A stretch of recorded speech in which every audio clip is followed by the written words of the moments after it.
매일 성경 큐티 2023년 3월 22일 수요일 위선의 사람들 마태복음 23장 1절에서 12절입니다. 예수께서 무리와 제자들에게 말씀하여 이르시되 서기관들과 바리새인들이 모세의 자리에 앉았으니 그러므로 무엇이든지 그들이 말하는 바는 행하고 지키되 그들이 하는 행위는 본받지 말라.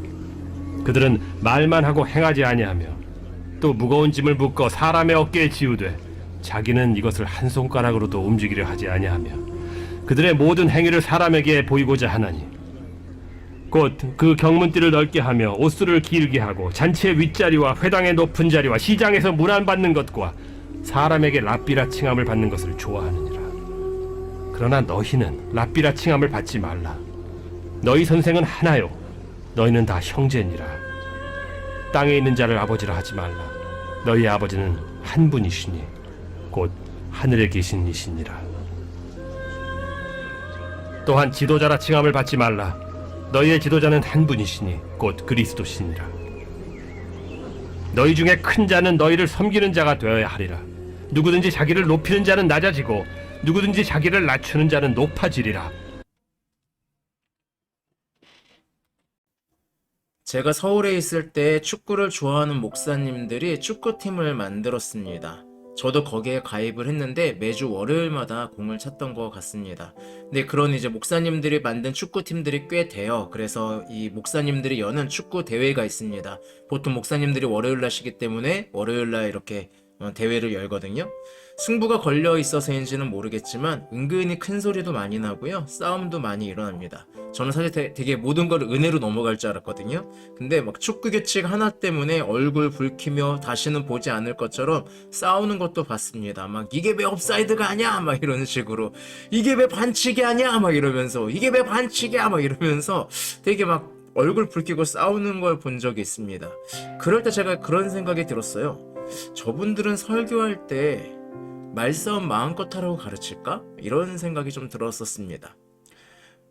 음주운전을 되게 비판하던 연예인이 있었습니다. 그런데 그분이 음주운전으로 적발되는 사건이 있었습니다.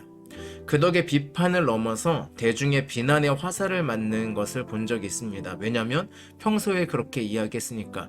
그렇게 음주운전 뭐 얘기하더니 지가 하고 있네 뭐 이런 말을 많이 듣는 거를 봤습니다. 목사님들의 강대상에서 하는 말, 음주운전에 대한 비판의 말, 잘못된 말이 아닙니다. 분명히 옳은 말입니다. 하지만 본인이 말만 앞서고 그렇게 살지 못할 때 우리는 그것을 위선이라고 합니다. 사람이 올바른 말을 강하게 이야기하는 경우는 그런 생각을 가지고 있기도 하지만 그만큼 내가 의롭다고 인정받고자 하는 마음도 있는 것 같습니다. 아까 예를 든 것처럼 음주운전에 대해서 강하게 이야기한다면 저 사람은 음주에 대한 확고한 생각이 있구나. 저 사람은 절대 음주운전 안 하겠다라는 생각을 들게 하죠. 그래서 이 사람은 되게 괜찮은 사람이야 라는 생각을 하게 됩니다. 그렇다고 또 내가 행동하지 못하니까 아예 말하지 않아야지 이것도 아닌 것 같습니다. 오늘 예수님은 모세의 자리에 앉은 바리새인과 서기관들 이야기를 합니다. 모세의 자리는 율법 교육과 예배를 위해 사용하던 회당 건물 앞자리에 있었던 높은 의자에 붙은 이름입니다. 회당 건물 앞에 자리가 높은 의자가 있고 그리고 그곳에서 바리새인이나 서기관들 그러니까 율법 교사들이죠. 그들이 앉아서 하나님 말씀에 대한 교훈을 전하는 모습을 상상해 보시기 바랍니다. 오늘날 따지면 강대상에서 선포하고 있는 목사님의 설교나 마찬가지일 겁니다. 여기에서는 하나님을 향한 교훈을 멋지게 이야기합니다. 게다가 틀린 말도 하지 않습니다. 그러니 사람들은 그들을 자연스럽게 존경하게 되고 우러러보게 됩니다. 그렇구나 하면서. 하지만 예수님은 그들이 말하는 바는 행하고 지키되 그들이 하는 행위는 본받지 말라라고 이야기합니다. 오늘날 따지면은 이렇게 얘기하는 거죠. 저 목사의 설교는 좋아. 저렇게 듣고 살아. 근데 저 설교자는 되지 마. 쟤는 자기 설교대로 살지 않아. 이들은 존경받기 위해서 또 높은 자리에 앉기 위해서 또 사람들에게 나름대로 인정받기 위해서 위선을 보이고 있는 사람들이다 라고 이야기합니다. 예전에 전셋집에 살고 있는데 계약 기간이 만료돼갈 때 집주인한테 전화가 오면 겁이 난다고, 가슴이 두근거린다고, 그러면서 서민의 마음을 이해하는 것처럼 보이던 국회의원이 있었는데 사실 26억짜리 전셋집이었고요. 40억이 넘는 건물을 가지고 있다는 소식을 들었을 때 허망함처럼 어쩌면 이들이 그랬다라고 이야기하는 것 같습니다. 그래서 예수님은 이야기합니다. 너희는 이런 위선을 떨지 말아라. 그리고 인정받기 위해서, 남들에게 존경받기 위해서 말만 앞서는 사람이 되지 마라. 즉 위에 서기 위해서, 남들보다 위에 서기 위해서 위선적인 삶을 살아가는 사람이 되지 말아라 라고 이야기합니다. 사실 우리가 그렇지 않나요?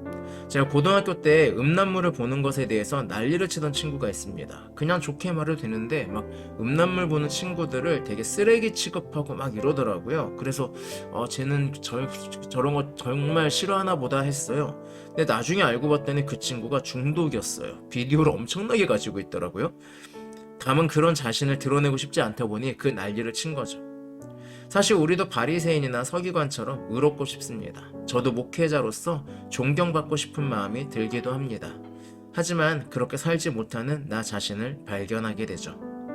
그래서 예수님은 말씀하신 것 같습니다. 너희 아버지는 한 분뿐이다. 너희 지도자는 오직 한 사람이다. 그러니 너희가 그 자리로 갈 생각을 하지 말아라. 이 사실을 기억한다면 우리는 잘난 척하는 자가 아니라 겸손한 자가 됩니다. 교훈을 이야기할 때 잘난 척하기 위해서, 내가 인정받기 위해서, 내가 그런 사람인 것처럼 느껴지게 위해서 하는 것이 아니라 나도 그것을 향해서 나아가는 사람이 됩니다. 그러면은 이야기할 때 좀 더 겸손해질 수밖에 없습니다. 하나님의 말씀을 선포하면서 함께 그렇게 살아야 하는 자가 됩니다. 인정받기 위해서, 존경받기 위해서 말하는 것이 아니라 살아가기 위해 말하는 자가 됩니다. 살아가기 위해 말하기 때문에 다른 사람을 정죄하지 않습니다. 오히려 그런 모습이 다른 사람들에게는 겸손으로 느껴질 수도 있겠다라는 생각도 해봅니다. 오늘도 말씀 안에서 겸손하게 나를 증명하는 삶이 아니라 하나님의 말씀을 따라가는 그러한 삶을 살아가기를 그러한 삶을 살아가기를 축복하겠습니다. 기도하겠습니다. 사랑의 하나님, 우리도 때로는 모세의 자리에 앉아서 좋은 말을 하면서 사람들에게 존경받고 싶어하고 인정받고 싶어하는 마음이 있진 않나요? 하지만 우리의 삶을 돌아보면 말하는 것과는 다른 삶이 너무나도 많습니다. 평소에 기도할 때는 혹은 남들한테 이야기할 때는 되게 고급된 신앙인인 것처럼 이야기하지만 막상 어려움이 닥치면 그런 신앙인의 모습은 온데간데 없는 저의 모습을 발견하기도 합니다. 하나님이 나의 주인이시고 예수님이 나의 선생님이시니 그 마음을 따라서 겸손하고 말씀에 따라가는 삶, 말이 앞서기보다는 행동이 앞설 수 있는 그런 삶을 살아갈 수 있도록 해주시기 원합니다. 우리에게 언제나 행동으로 보여주셨던 예수님의 이름으로 기도합니다. 아멘. 네, 오늘도 말씀으로 하나님과 동행하는 행복한 하루 되길 바랍니다. 샬롬.